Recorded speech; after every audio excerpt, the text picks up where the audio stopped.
The lie wasn't that Jamie Dornan and Amelia Warner were happy. The lie was that happiness was the whole story, because what the cameras captured, the soft smiles, the polite warmth, the sense of two people untouched by Hollywood rot, wasn't fake. It was incomplete. And incompleteness, when left unexamined, becomes the most dangerous form of truth. The kind that convinces everyone, including the people living inside it, that nothing needs to be questioned, that nothing is quietly slipping away. For years, they were treated as proof that fame didn't have to ruin love. Proof that you could build something solid while the world tried to pull you apart. Proof that some couples were simply built differently. But what no one wanted to admit, what no one even thought to ask, was whether that strength was real, or whether it was the result of two people slowly learning how to survive without asking for too much from each other. Because survival and intimacy are not the same thing. And eventually, one always suffocates the other. Before the headlines, before the global fixation, before his name became shorthand for a fantasy that millions projected themselves into, Jamie Dornan was not a symbol. He was not an object. He was not an industry asset. He was a man still forming himself, still unsure which parts of him would survive adulthood. Amelia met him in that fragile in-between space, where ambition exists without certainty, where dreams are still gentle because they haven't been tested. And that mattered more than anyone realized later. Amelia was never drawn to spectacle.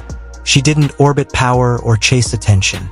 Her world was quieter, more internal, shaped by rhythm, emotion, and restraint. Where others climbed, she observed. Where others announced, she listened. And in Jamie, she didn't see a future star. She saw a man who needed grounding. A man whose sensitivity made him compelling, but also vulnerable to being reshaped by forces larger than him. She became, without ever formally agreeing to it, the stabilizing center of his life. That dynamic worked, at first, because early relationships thrive on complementarity. One person reaches outward, the other pulls inward. One chases, the other anchors. And as long as the world remains small, the imbalance feels like harmony. It feels purposeful, even romantic. He could dream because she made the ground feel solid. She could remain private because his ambition promised movement without chaos. They weren't just in love. They were functional. But functionality has a cost, and it always shows up later. When fame arrived, it didn't arrive gently. It didn't knock. It didn't ask permission. It redefined Jamie's value overnight. Suddenly, his face wasn't his own. His presence wasn't neutral. His absence wasn't accidental. Every choice he made began to echo far beyond the walls of their home. And Amelia, who had never wanted a loud life, found herself living in the aftermath of decisions she never made. This is where most stories simplify things. They blame distance. They blame schedules. They blame temptation. But those are surface explanations. The real fracture began somewhere quieter and far more unsettling. In the way Jamie started being seen, and the way Amelia slowly stopped being reflected back to him. Because fame doesn't just change how the world looks at you. It changes how you look at yourself. And once that shift begins, the people who knew you before have to compete with an identity that is constantly reinforced, rewarded, and fed by external validation. Not affection. Validation. There is a difference. And that difference is lethal to intimacy. As Jamie's career exploded, his inner life became increasingly occupied by personas that weren't his. Characters with intensity, darkness, magnetism. Traits that audiences consumed hungrily. He learned, professionally, how to access emotional depths on command. But personal emotion doesn't work that way. You can't schedule presence. You can't rehearse curiosity. And you can't perform desire for someone who remembers you before the performance began. Amelia felt this shift long before anyone else noticed. Not because of gossip or rumors or headlines, but because of absence in moments that used to feel full. A delayed response, a distracted gaze, conversations that ended before they began, intimacy that became careful instead of instinctive. These are not dramatic changes. They are the most dangerous kind because they are easy to excuse, easy to postpone, easy to survive. And so she adapted. Quietly, gracefully, she attended less. She asked fewer questions. She carried more of the emotional weight without naming it. Because naming it would have required him to confront something he wasn't ready to see. And because she believed, like many people do, that love meant endurance. That patience was proof of devotion. That holding the line was noble. What no one tells you is that patience, when it replaces honesty, becomes a form of self-erasure. Friends saw the signs, but they didn't intervene. They rarely do.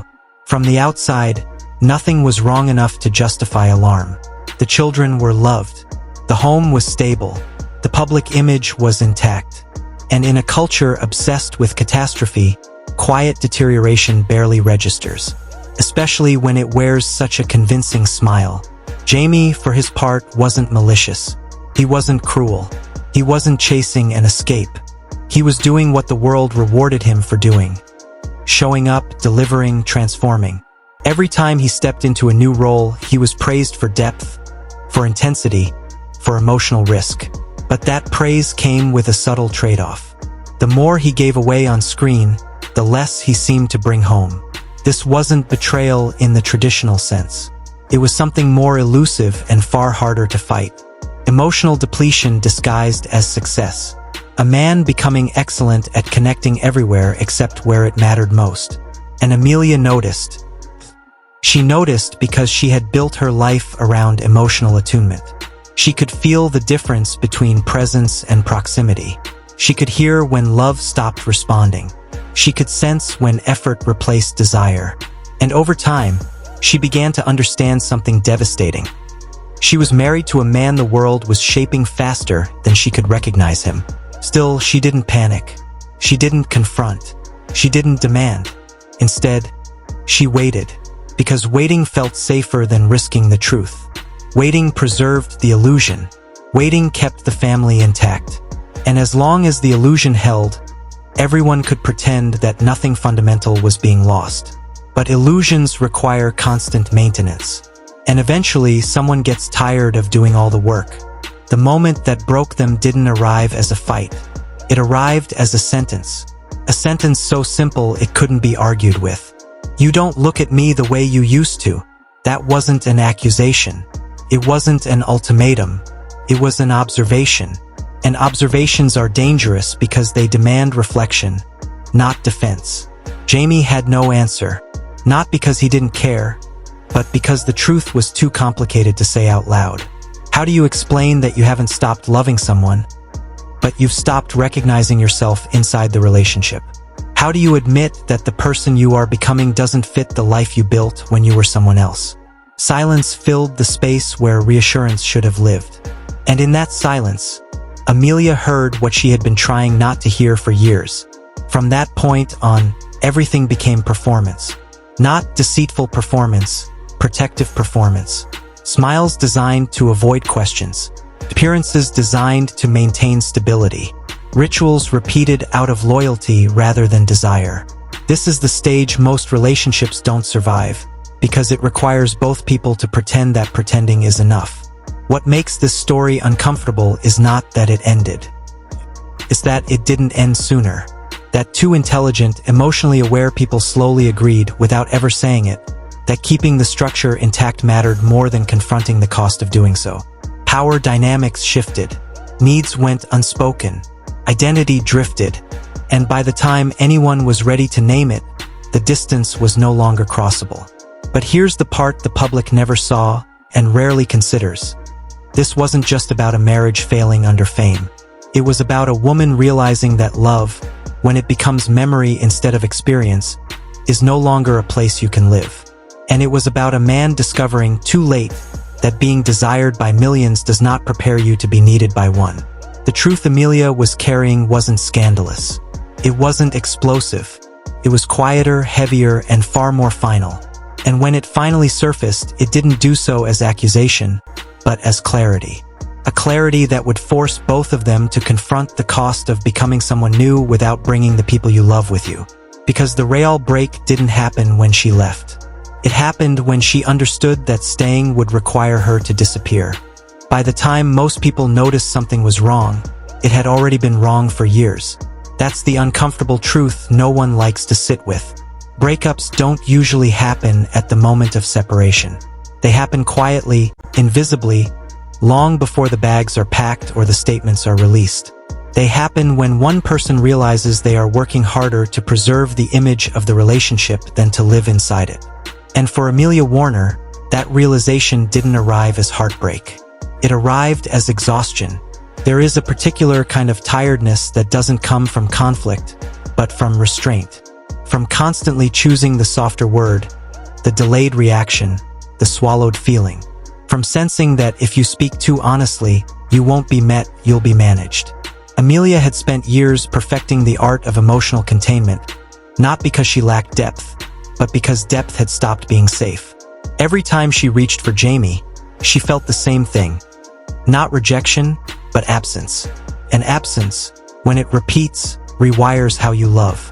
What made it worse was that no one could tell her she was wrong. On paper, everything still worked. The marriage functioned. The family held. Jamie wasn't cruel or dismissive. He wasn't betraying her in ways the world could point to and condemn. He was simply no longer available in the way that mattered most. And that kind of loss has no villain, no clean narrative, no dramatic release. It just corrodes. Jamie, meanwhile, was living inside a contradiction he didn't know how to resolve.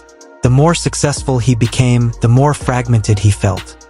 Fame rewarded him for emotional exposure, but punished him for emotional consistency.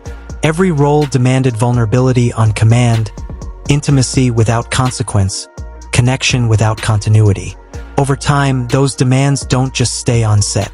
They follow you home. They blur the line between who you are and who you perform. He still loved Amelia. That part was true. But love without presence becomes symbolic, not lived. It becomes something you reference rather than something you inhabit. And Amelia could feel that shift acutely. She wasn't losing his affection. She was losing his participation. She wasn't competing with another woman. She was competing with a version of him that no longer needed grounding. This is where power quietly changed hands.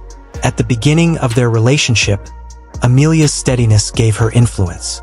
She was the emotional constant, the reference point, the place he returned to.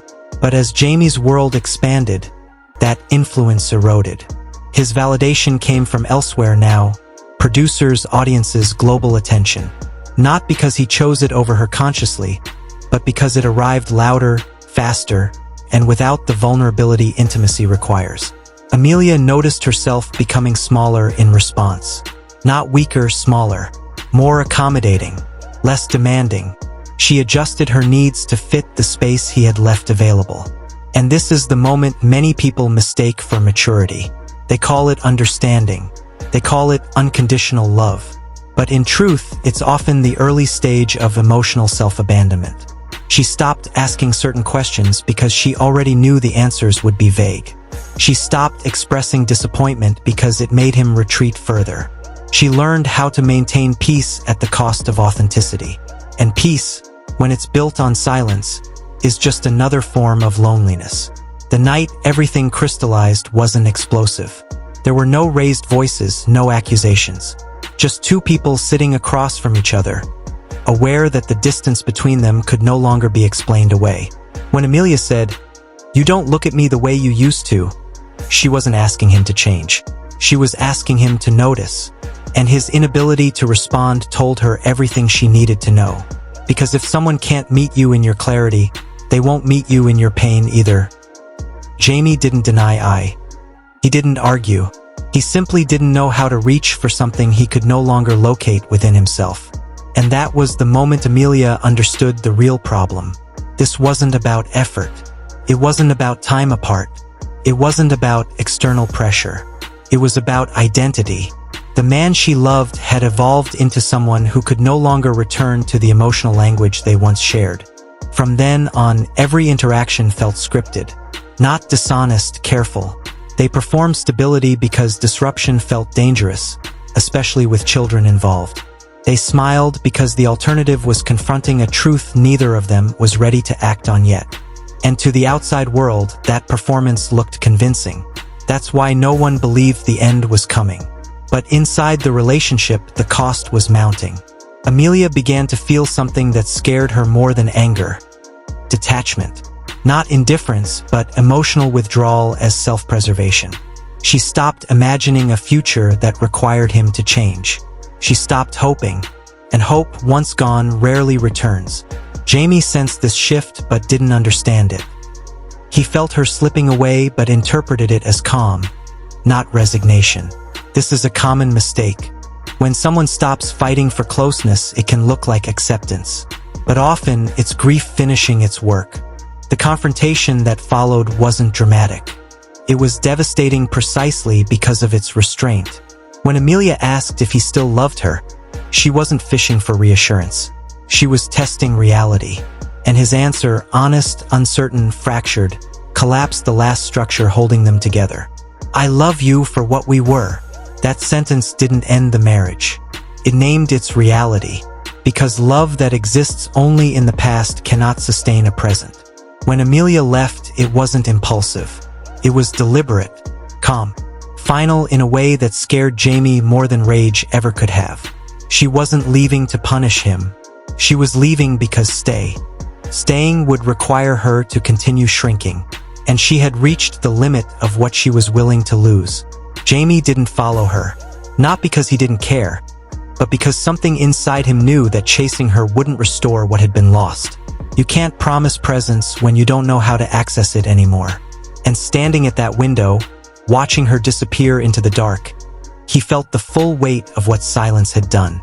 The media, of course, told a simpler story. They always do. Fame, distance, rumors, another woman. Narratives that allowed the public to process the split without confronting the deeper truth, that emotional neglect can exist even in loving relationships, and that success can hollow out intimacy without anyone meaning for it to happen. But behind the headlines, both of them were reckoning with something far more unsettling. Jamie buried himself in work, not as distraction, but as familiarity. Sets made sense. Scripts had structure. Roles came with clear expectations. Real life didn't. Amelia retreated into the few things that still felt honest. Music, solitude, motherhood. She wasn't healing. She was stabilizing. They didn't speak for weeks. And in that silence, both of them realized something painful. The relationship hadn't collapsed suddenly. It had been dissolving slowly, quietly, while they both pretended endurance was the same as devotion. Yet even then, love didn't vanish. It lingered, complicated and unresolved, in memories, in shared history, in the way only two people who grew together can understand each other. But lingering love is not the same as sustainable love, and confusing the two keeps people trapped far longer than they should be. What makes this story difficult is that no one is entirely at fault, and that's exactly why it matters, because it exposes a truth most people don't want to face. Sometimes relationships end not because of betrayal, but because growth happens in incompatible directions, and no amount of loyalty can bridge that gap forever. In the next part, the aftermath forces both of them to confront what was lost, what remains, and why loving someone doesn't always mean you're meant to stay. And the question becomes unavoidable. Was this ending a failure, or the only honest outcome left? The most difficult part of separation is not the leaving. It is the reckoning that follows, the slow, unavoidable confrontation with what the relationship actually was, stripped of hope, habit, and illusion. After Amelia Warner walked away, there was no dramatic fallout, no public accusations, no chaotic spiral that tabloids could feast on. And that, in many ways, made it harder. Because without spectacle, there was nothing to distract from the truth. Only space. And space is where unresolved meaning settles. Jamie Dornan entered that space unprepared. For years, his life had been defined by momentum. Projects lined up, roles waiting, expectations already formed before he arrived. Even conflict had structure when it came from scripts and schedules. But this was different. This was a stillness that demanded self-interrogation rather than performance. And for a man who had spent years being rewarded for emotional output rather than emotional availability, that shift was disorienting. He felt loss immediately, but not in the way people expect. It wasn't the sharp ache of missing someone's presence. It was the slower realization that the version of himself who had existed inside that marriage was gone, and might not be recoverable. That is a far more destabilizing grief, because it raises a question no